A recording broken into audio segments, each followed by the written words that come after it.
Welcome to Saturday Shop Tour. This week, we take a behind-the-scenes tour of the Naked Brewing Company.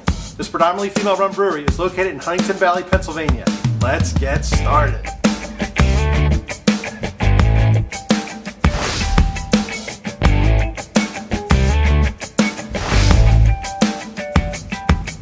If you're new here, please consider subscribing. We feature a new maker shop tour every Saturday. Also, if you're one of the first 25 people to tell us your favorite craft beer in the comments below, we'll send you a Saturday Shop Tour sticker. Just DM us your address at Saturday Shop Tour on Instagram.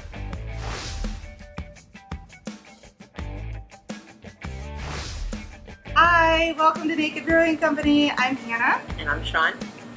And we'd like to offer you some beer. Try our beer. Cheers! So Shawn and I, on a normal, typical day, are the only two people in the brewery. She's in shark number one, and then on the other side of that wall is pretty much me. So, hi, I'm Hannah Godey. I'm the head brewer for Naked Brewing Company here in Huntington Valley, Pennsylvania. Welcome to the brew house. This is where I spend the majority of my time. What I like to call my kingdom, my domicile in here.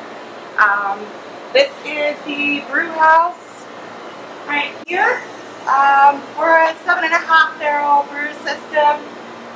First phase happens over here in the mash tun. So you have four main ingredients in beer. You have your malt, you have your water, you have your hops, and you have your yeast. And the first two ingredients that I just listed, your malt and your water, get mixed in this vessel right here called the mash tun. During that process, you have crushed barley or wheat or rye or oats, and it's mixing with hot water. It's a very specific temperature, and what we're looking to have happen is an enzymatic conversion where your starches are converted into sugars that are able to be then fermented by beer yeast. So that happens in this vessel. This middle vessel over here is called a hot liquor tank, which is really just a cool term for hot water. So that houses all of our hot water. Honestly, that piece of equipment is one of the most important pieces of equipment in the entire brewery. We use a lot of water. So anytime you see somebody that has a shirt or a sticker that says save water, drink beer, they actually have no idea what goes into brewing beer. We use a lot of water. If you think about it, the entire composition of what makes beer a liquid is water. We use water for cleaning and for any number of other processes here. So sadly, water conservation is not a strong suit in the brewing industry, though we do try to recapture as much water as we possibly can to try to be a little bit more environmentally conscious. I'm an environmentalist. I have a master's in environmental science, so obviously that's something that I very much try to do on a daily basis, but you know.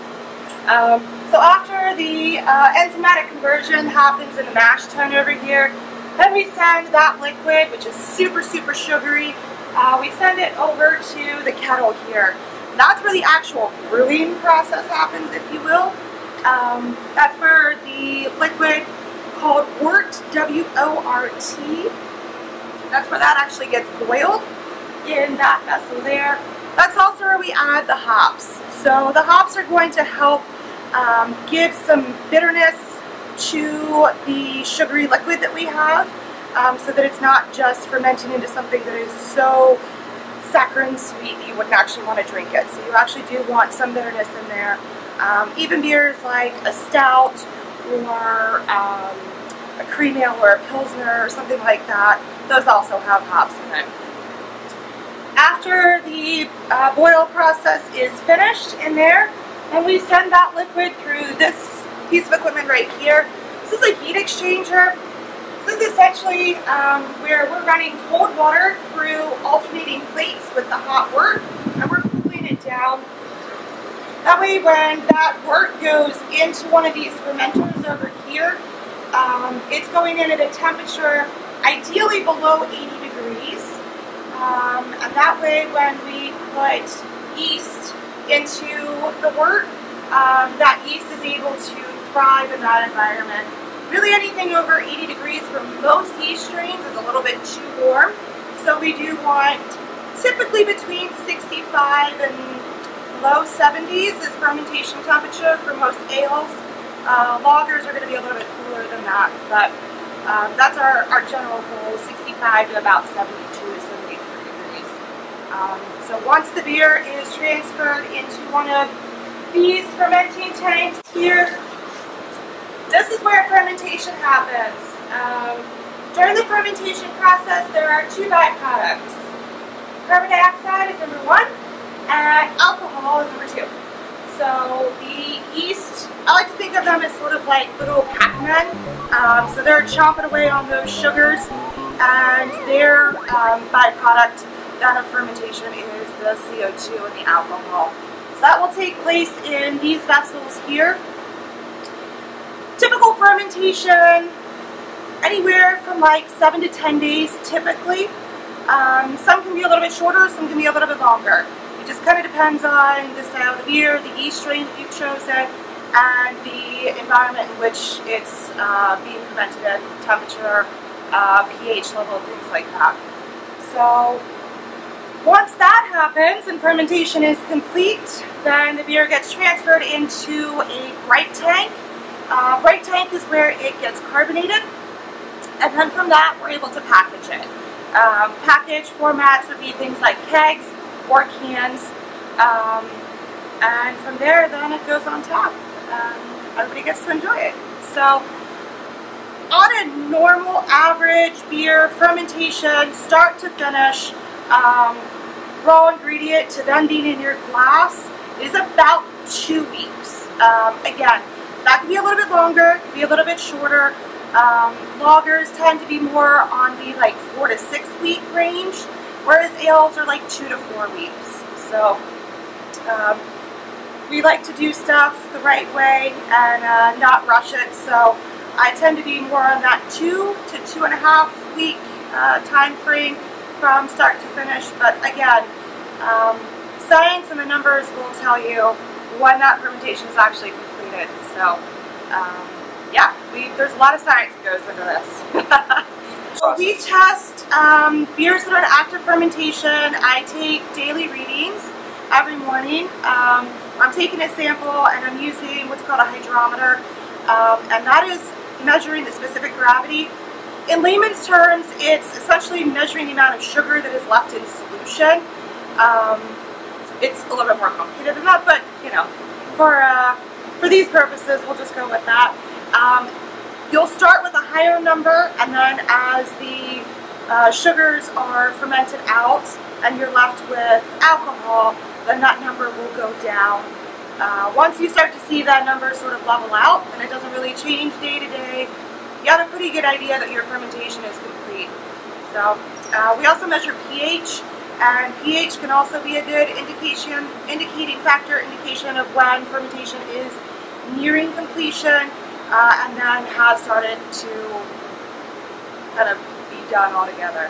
So at that point, your yeast will actually, a lot of the yeast cells will die.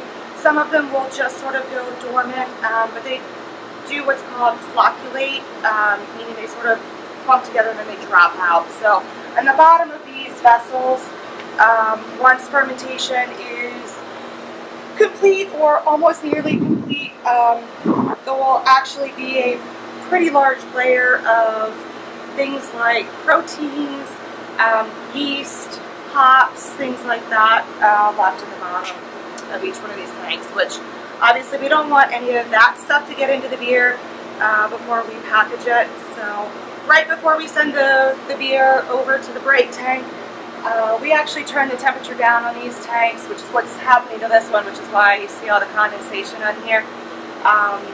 We cold crash it, which means we're setting that temperature really low.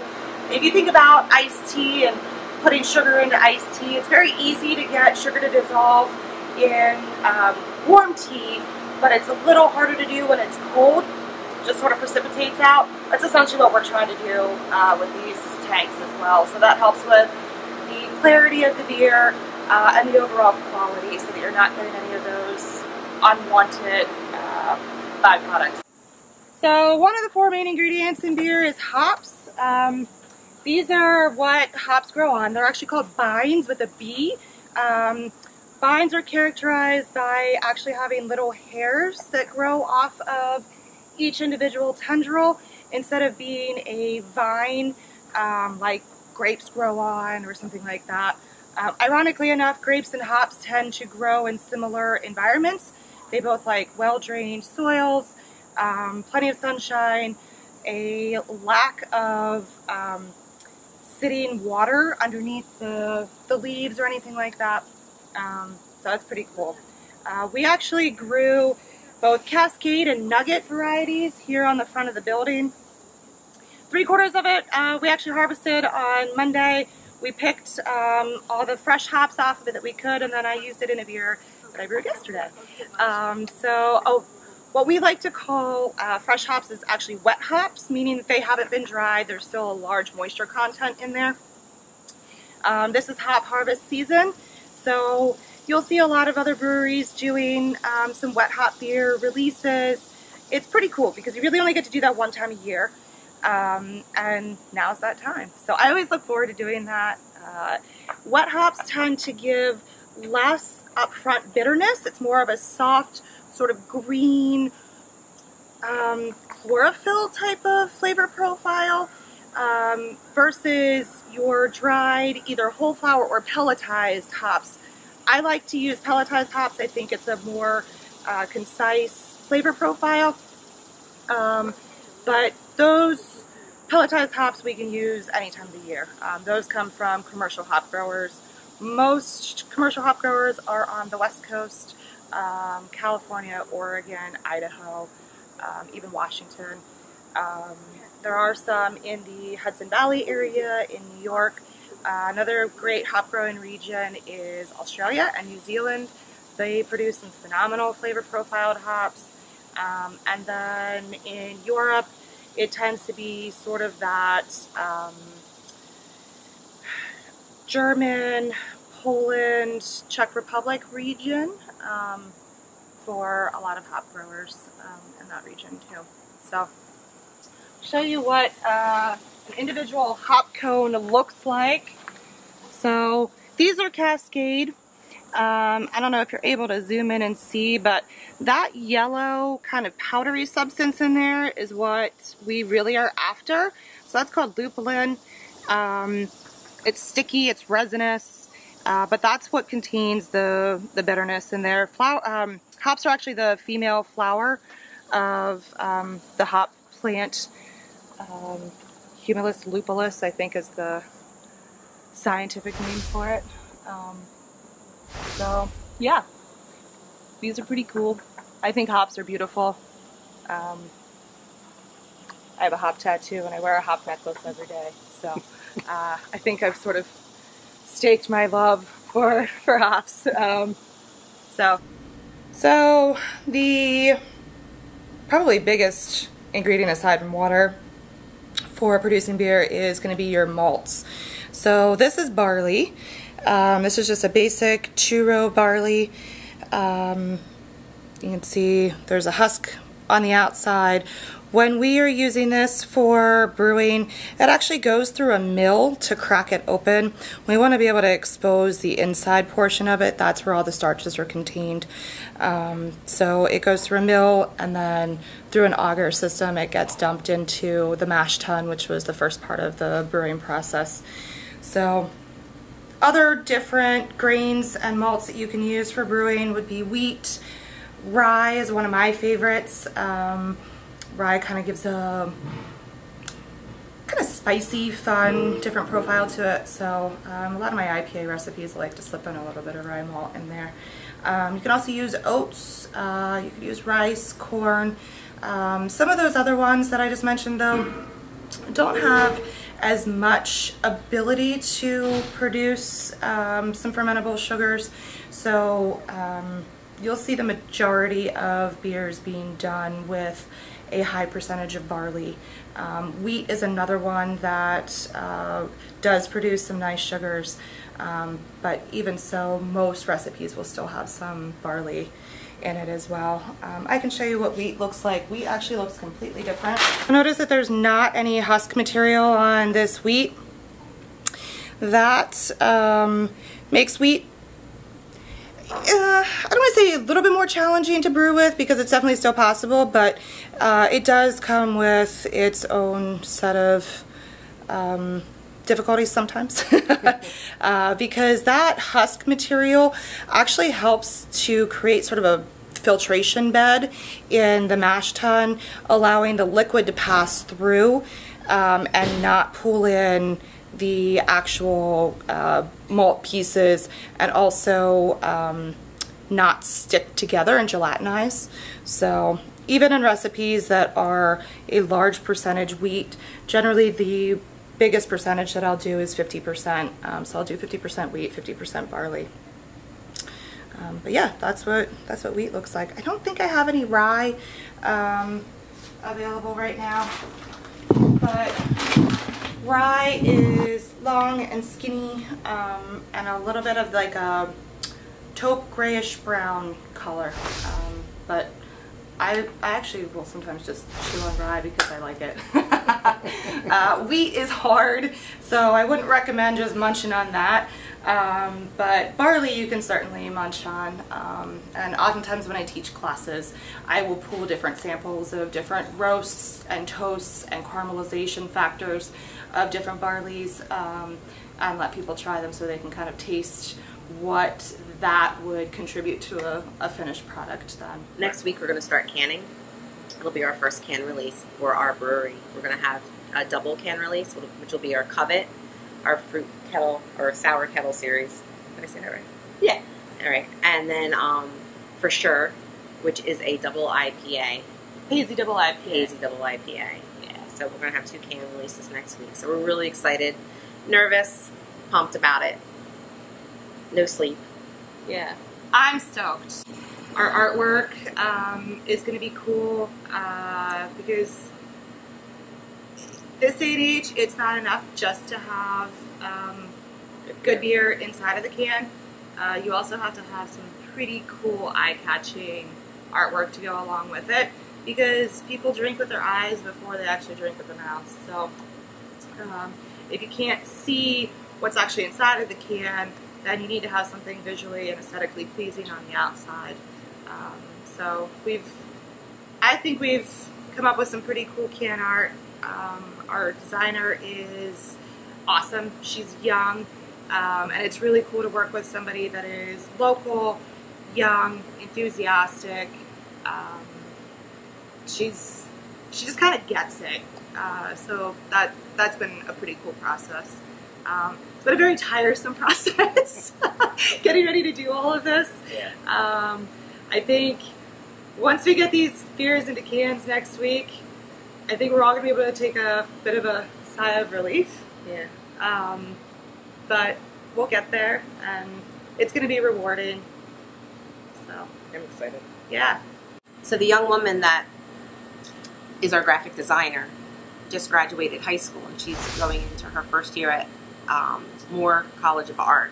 Her name is Gabby Ellis. She happens to be my daughter's best friend, and that's how I met her. She's amazing. She came up with these designs for us. She gets us. She's really, really, really talented. She is. She's a really talented, like, pencil to paper, pastel paint artist. She's done some graphic design stuff, but being able to do these labels, a lot of it she actually just draws out and then redoes it and digitizes it. It's a pretty interesting process, but I don't know. I was certainly amazed at how quickly she was able to draw and come up with label designs. It's cool to give somebody so young this opportunity. I mean, an 18-year-old's doing beer cans. She can't even drink the beer yet, but she's doing our beer cans, so it's pretty rad. I love this one. Anna. Because she's the lipstick brewer. She always has lips on, so that's for her. Yeah. I'm Shawn, I'm one of the owners, along with Jim Crosslan. He founded this company about 10 years ago. He started in a garage with another partner who has since left. He has been home brewing probably since he was, actually before he was even in college. I think he was in high school when he started home brewing with his dad and his cousins in his kitchen. If it wasn't for Jim, none of this would be here. He's a steam fitter, so that's where he is right now. He has a day job. Everything is him. He puts it all together. The Bristol location was his project, his passion project. That's his baby. Thanks for visiting us, and come see us. We're open here at the Buck Road location Thursday, Fridays, and Saturdays. And in Bristol, we'll be open on Fridays, Saturdays, and Sundays. So, thank you. Thanks for watching. If you like this and want to see more videos like it, please consider subscribing. Also, smash that like button.